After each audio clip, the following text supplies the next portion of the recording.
Hello, hello. Woo! Woo! Does everyone do that to you now? Yeah, I like Woo! it. I didn't even know I was doing it, so. Wait, you must have known at the time that came out of you. I didn't. Really? I knew that I said, woo, I do that, but I didn't know I did the little shimmy to go along with it. And then afterwards I saw it, and now people are always saying to me, do the shimmy, you know?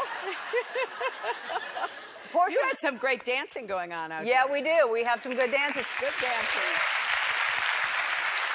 No, but because sometimes you just don't even have a response to that, right? I mean, Portia and I were watching it at home, and when you did that woo and the shimmy, we were like, "Oh my God, that was fantastic!" It was the best response.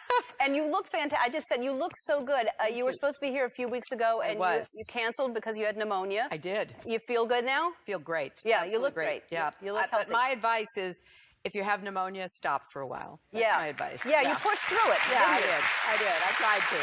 Yeah.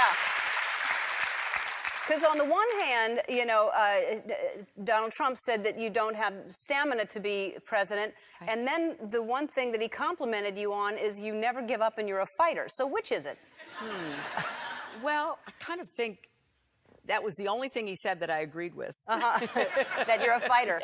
Yeah, and that I don't quit. Yeah. And you just, you know, if you believe in what you're doing and you think you can make a difference, you get up every day and do your best. Yeah, you stayed so calm. Let's talk about the debate, because this is the first interview you've done since the debate.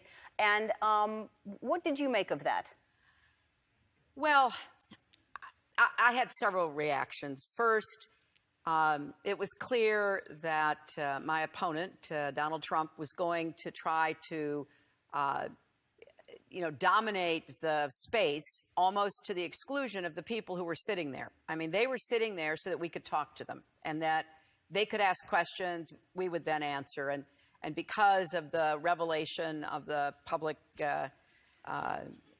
video and everything that came out on Access Hollywood, you know, he was really all wrought up, and you could just sense how much anger he had. And so he was really trying to dominate and then literally stalk me around the stage. And I would just feel this presence behind me. And I thought, whoa, this is really weird. Yeah. And so I was just trying to stay focused, trying to keep my composure, trying to interact with the moderators, but really for me, more with the people there, and deal with the string of accusations that he was putting forth. And it's frustrating. I mean, look, I feel such a sense of obligation to people that, you know, I work at trying to make sure what I'm saying is appropriate, is accurate,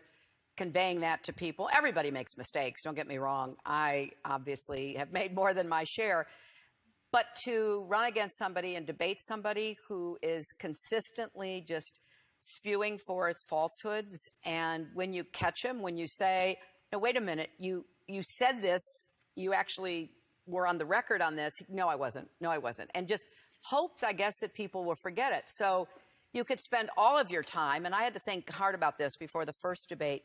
I literally could have spent all my time saying, no, you told interviewer X and you said on Y, but I thought, no, I'm going to tell people to go to my website, HillaryClinton.com, look at the evidence we have, and I'm going to keep trying to talk about what this election should be about, which is people's lives and our country and what we're going to do to help each other. Yeah. It's debating like a teenager. It's hard. It really is. It's like debating a teenager, because it is whatever, he just says things, and it's just like, you know, and then interrupts, makes me smarter. Like, you just, what? What's wrong with you? I think as we sit here today, it seems that Donald Trump's campaign is crumbling with these new, this morning there were allegations of sexual assault from a few more women, which he is denying. But it does seem like with the Republicans, you know, the party is just kind of, everyone's backing away, and it does seem like it's crumbling. Well, obviously, there's a lot that is coming out, which is distressing on many levels. But I don't want anybody to think this election's over, because it's been so unpredictable up till now that I'm not taking anything for granted. We've got to work really hard for the next 3.5 weeks, because who knows? Who knows what can happen? And so everybody who's watching and everybody who has followed this election, please turn out and vote. It is the most important election that we have ever had, I think. It's very important.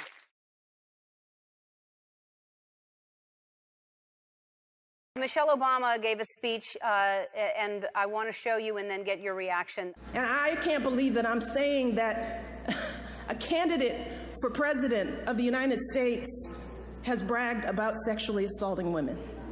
I can't stop thinking about this. It has shaken me to my core in a way that I couldn't have predicted. So, I mean, she's very emotional about it, which, I mean, it's disturbing. It is. So, well, the speech that she gave, I think, put into words what so many people are feeling, and not just women and girls, men and boys. And another part of her speech, she said, "This is not the way the men in my house talk." And that's what I've been hearing from men for the last several days. People are saying, wait a minute. A lot of athletes have actually come forward and said, that is not what we talk about in the locker room, because nobody wants to be associated with this kind of really violent and hateful language. And it's not just what Trump has said about women, as terrible as that has been. What he has said about immigrants and African Americans and Latinos and people with disabilities and POWs and our military and Muslims and everybody. He has been so insulting and derogatory. And I celebrate our diversity. I mean, I'm proud of so many things about our country, but one is clearly that we lift each other up, we don't put each other down. We show respect for each other. And that's what I want to try to ask people to do in these closing days of this campaign. You know, let's show some kindness and respect toward each other, and let's really repudiate the meanness, the divisiveness, the bigotry, the bullying we've seen from the other side. And if we do, then after this election, let's come together and try to heal all of the divides that unfortunately are between us right now.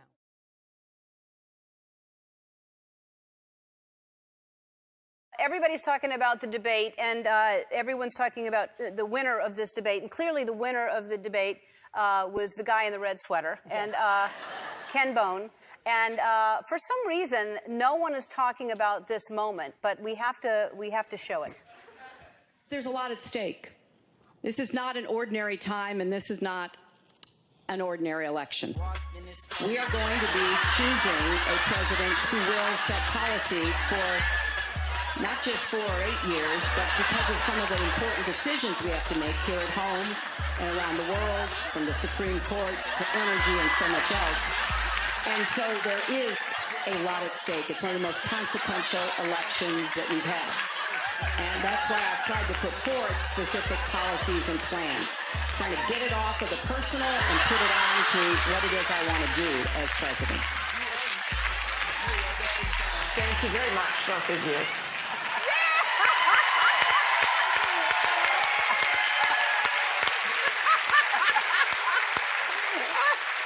You can move. Oh, that was the best dancing I've ever done. Yeah. You can move. He wasn't bad either. No, Ken Bone was great. We were Ken good Bone was great. together. Listen, before I say goodbye to you, it is your 69th birthday in a few weeks. It is. And I can imagine, but tell me what you wish for your birthday.